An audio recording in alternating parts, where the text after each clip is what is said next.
यहां पे आप पहुंच गए। अब इसको ऐसा करो, ये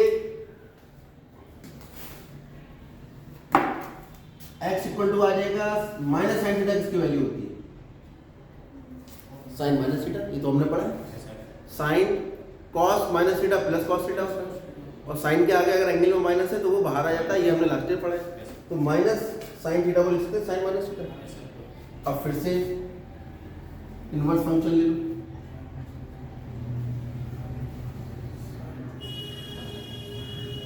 क्या होगा इससे? ये तो साइन इनवर्स एक्स रहा,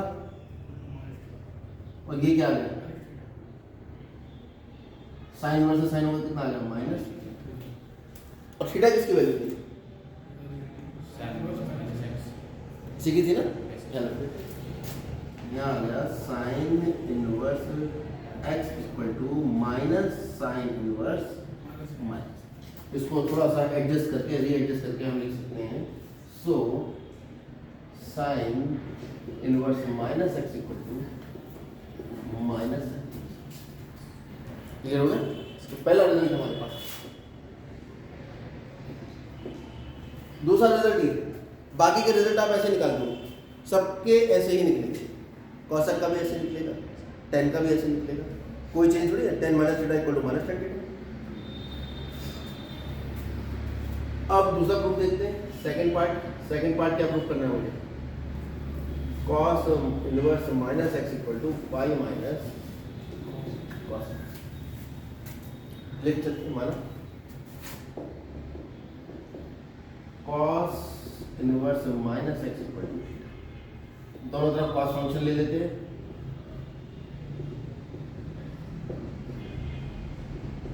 क्योंकि रिलेशन फंक्शन मैंने आपको बहुत डिटेल में पढ़ाया है, तो इसलिए अब ये चीज़ें आपको थोड़ी सी और नहीं लग रही। ये कॉस इनवर्स एक फंक्शन और उसका इनवर्स है, आइडेंटिटी फंक्शन बन जाएगा। कितना आना चाहिए इसका answer? Minus x equal to cos theta. फिर आप यही करेंगे, एक्स इक्वल टू कितना आ जाएगा? Minus cos theta. माइनस को एडजस्ट कर दो, कॉस का माइनस एडजस्ट करने के लिए लिखना पड़ता है कॉस पाई माइनस थीटा। अभी थोड़ी देर पहले तो बात होती कॉस पाई माइनस थीटा कितना होता है? Minus cos theta. Minus cos theta लिखा, उसको कॉस पाई माइनस थीटा लिखा। तो यहाँ से हमारे पास फिर हम इनवर्स फंक्शन ले लेते हैं दोनों तरफ। अब ये हर बार लिखते रहेंगे तो हिंदी लिखने का काम रह जाएगा हमारे पास, इसलिए मैं डिटेल में लिख नहीं रहा हूँ, ठीक है? इतना इंटरव्यू अच्छा समझ लेता। तो कितना आ गया हमारे पास? Cos inverse x equal to pi minus theta. तो थीटा को इधर ले आओ, उसको इधर ले आओ, थीटा इक्वल टू कितना होगा? Pi minus cos inverse x, और थीटा कितना है? Cos inverse minus x equal to pi minus. अगर इस सूत्र का प्रयोग मैं किस सवाल में करता, ये जो मैंने मान लीजिए ये सवाल था ना, कॉस इनवर्स माइनस ए, तो इसका मतलब तो यही होता पाई माइनस कॉस इनवर्स एक बटा दो, ठीक है? और एक बटा दो की वैल्यू क्या होती है? Cos pi by 3। Cos inverse cos से कैंसिल होगा, पाई बाई 3 आता सीधा। समझ में आ रहा है? पाई माइनस कॉस पाई बाई 3 और pi minus pi by 3, answer कितना आ गया? क्लियर है? यहाँ पर एक क्वेश्चन कई तरीके से होगा, जितनी किताबें उठाओगे उसमें अलग तरीके से आपको चीजें दिखाई देंगी, और कुछ बड़ी डायरेक्ट बुक होती है, बहुत हल्के लोगों के द्वारा लिखी हुई, ठीक है? वो बुक पढ़ के पता लग जाता है। उसमें वो ये इनवर्स से कोई चक्कर नहीं डालता, वो कहता है कॉस इनवर्स से कॉस कट गया, सीधे थीटा आ गया। बच्चे को ना डोमेन पता ना रेंज पता, और केवल बोर्ड का वो क्वेश्चन उन्होंने दे दिए, और 20 क्वेश्चन 30 क्वेश्चन उसमें होते हैं, वो बच्चा कर लेता है, बोर्ड में उसी को लिख देता है, वहीं से नंबर आ जाते हैं, फिर कहता है मेरा 80-90% नंबर आ गया, मेरा कहीं सिलेक्शन नहीं होगा, ठीक है? तो नंबरों का पैमाना ना लेके चले, आप अभी फोकस केवल कंसेप्ट समझने पर करें, ठीक है? इसलिए बीच में मुझसे पूछ मत लेना कोई भी चीज़, कौन सा सवाल इंपॉर्टेंट है वो, ठीक है? वो सब बोर्ड का एग्ज़ाम जब होंगे उस समय हम बात करेंगे। अभी तुम नॉलेज गेन करो जितनी मैक्सिमम कर सकते हो। ये 2 सूत्र हो गए, बाकी के सूत्र आप 4 जो बचे हैं वो किताब से खुद प्रूव करेंगे, कल मैं सबके चेक करूँगा, ठीक है? टेन इनवर्स के, कॉस इनवर्स के, वो लिखवा भी नहीं रहा हूँ मैं, आप खुद लिखेंगे, आपसे ही उम्मीद की जाती है। अब हम अगले सूत्रों पर पहुँचते हैं। सूत्र क्या है? मान लीजिए अगले सूत्र हम ये ले रहे हैं, sine inverse x equal to cosec inverse 1/x या cosec inverse x equal to sine inverse. इन सूत्रों को आप सवाल की तरह ही नहीं, इनको सूत्र नहीं समझे, एग्जाम में सीधे सीधे यही आता है, ये लिख के आएगा एग्जाम में, इसी को प्रूव करना है, वैसे सूत्र समझ लो चाहे सवाल समझ लो, ठीक है। बस ये इसकी जगह 10 कॉट हो जाएगा, वो आप ध्यान देखो। चलिए तो इस सूत्र को हमें सिद्ध करना है। माना sine inverse x equal to theta, नीचे तो करते हैं शुरुआत, फिर दोनों तरफ हम साइन ले लेते हैं, क्योंकि इनवर्स फंक्शन का इलाज ही साइन फंक्शन है। साइन इनवर्स का इलाज कितना आ गया, ये आइडेंटिटी फंक्शन बन गया इक्वल टू साइन। अब बताओ साइन थीटा होता कितना है,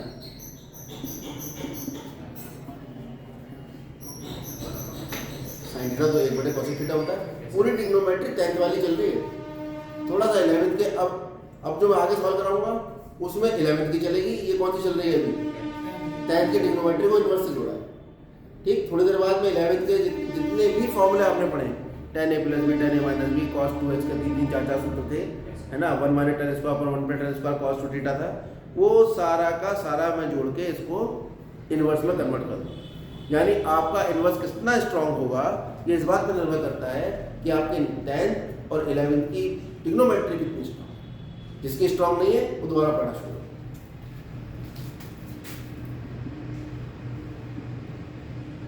लिख सकते हैं। अब इनवर्स फंक्शन ले लो दोनों तरफ, cosec इनवर्स और ये cosec x equal to cosec inverse 1/x। तो cosec इनवर्स cos x ये x हो गया और ये कितना हुआ cosec इनवर्स 1/x। कुछ गड़बड़ हो गई, थीटा था ये, बता नहीं रहे हो, थीटा था नहीं, और थीटा माना किसको माना था,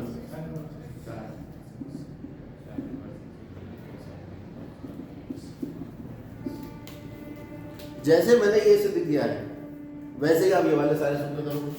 सेकंड आ जाएगा ये cos inverse x equal to, अब आप समझ जाओगे, sec इनवर्स 1/x या sec inverse x equal to cos inverse 1। छोटा लिखना मेरी मजबूरी है, छोटा छोटा नहीं लिखूंगा। आपको को वीडियो में छोटा आ रहा है, वीडियो तो इसलिए बन रहा है कि भाई जिसको नहीं आ रहा है, इसको समझना है, 1080 में समझ लेगा, तब क्लियर दिखता है। अगर छोटा बड़ा लिखूंगा तो पता लगा यहाँ से यहाँ तक खाली 2 ही सवाल होगा, ठीक। तो थर्ड ये है tan inverse x equal to cot inverse 1/x या cot inverse x equal to tan inverse. अब एक चीज ध्यान से समझ लीजिए, जितने ट्रिग्नोमेट्री में आपने फॉर्मूले आज तक पढ़े हैं वो सब इनवर्स में कन्वर्ट हो जाएंगे। कैसे, एक एग्जाम्पल लेके चलते हैं। एक फॉर्मूला आपने पढ़ा था, मैं क्वेश्चन ही लिख देता हूँ इसको, पढ़ा था tan थीटा बराबर sin थीटा बटे cos थीटा। तो tan inverse x equal to x tan inverse x upon √1/x। यदि tan थीटा बराबर sin थीटा बटे cos थीटा है तो आप इसको लिखिए tan इनवर्स x बराबर tan इनवर्स x बटे √1/x। समझ गए होंगे, ठीक है। देखिए क्योंकि tan थीटा बराबर कितना है sin थीटा बटे cos। इफ अगर मैं sin थीटा को x मान लूं, ठीक है, तो यहाँ से cos थीटा कितना आ जाएगा, क्योंकि sin square theta plus cos square theta बराबर होता है 1।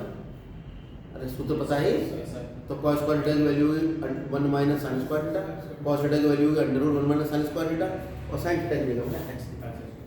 तो बराबर देखो sin square theta plus cos square theta बराबर 1, तो cos स्क्वायर थीटा बराबर 1 minus sin square theta, cos theta बराबर √1 माइनस sin स्क्वायर थीटा, और अगर sin थीटा को मैं ले लूंगा तो cos theta √1 minus x square theta. कोई दिक्कत नहीं। ऐसे अगर मैं साइन थीटा की वैल्यू लिखूंगा कॉस थीटा एक्स होगा, वो under root minus x square आ जाएगा। साइन थीटा कॉस थीटा का संबंध ये कक्षा 10 में आपने पढ़ा होगा। तो यहीं से अगर मैं इसको लिखता हूँ तो ये हो जाएगा sine theta sorry tan theta,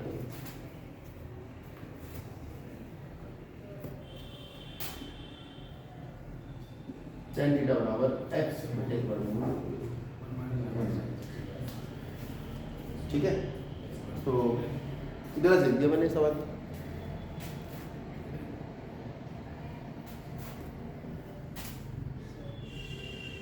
sine inverse, तो यहाँ से दोनों तरफ ले लो tan inverse tan theta equal to tan inverse x upon under root 1 minus x square. तो यहाँ से कितना आ गया tan inverse tan theta equal to tan inverse x upon under root 1 minus x square. और थीटा की value कितनी है? कहाँ है? थीटा की वैल्यू निकाली नहीं है। हाँ, साइन थीटा की पता है मुझे। साइन थीटा कितनी है? एक्स, क्योंकि साइन थीटा बराबर एक्स है। यहाँ से पता लगेगा theta equal to sine inverse. कौन सा इनवर्स फंक्शन ले, तो थीटा की वैल्यू कितना लिख देना पर साइन इनवर्स एक्स बराबर tan inverse x upon under root 1 minus x square. अब आप समझ रहे होंगे, अगर मैं ये आपसे कहता हूँ कि ये सवाल करके दिखाओ, prove that cos inverse x equal to कितना आना चाहिए? tan इनवर्स x, क्योंकि जब ये वाला करोगे तो आप क्या करोगे? cos को मानोगे x, तो sin की value under root x square आएगी। तो यहाँ पर लिखोगे x, यहाँ लिखोगे under root minus x square. फिर tan इनवर्स को tan को ले आएगा, tan इनवर्स करोगे, थीटा बचेगा, थीटा को क्या लिखोगे? cos inverse. ऐसे यहाँ से पता नहीं कितने सवाल बन जाएंगे। cot थीटा बराबर cos बटे sin। ठीक है, अब वो sin इनवर्स का मान cot इनवर्स में पूछ ले, sin cos इनवर्स का मान cot इनवर्स में पूछ ले। ठीक है, चलो पहले इतना होता है, अभी सीख जाओ। अभी मैं सारे फॉर्मूले कनेक्ट करना सिखा दूँगा।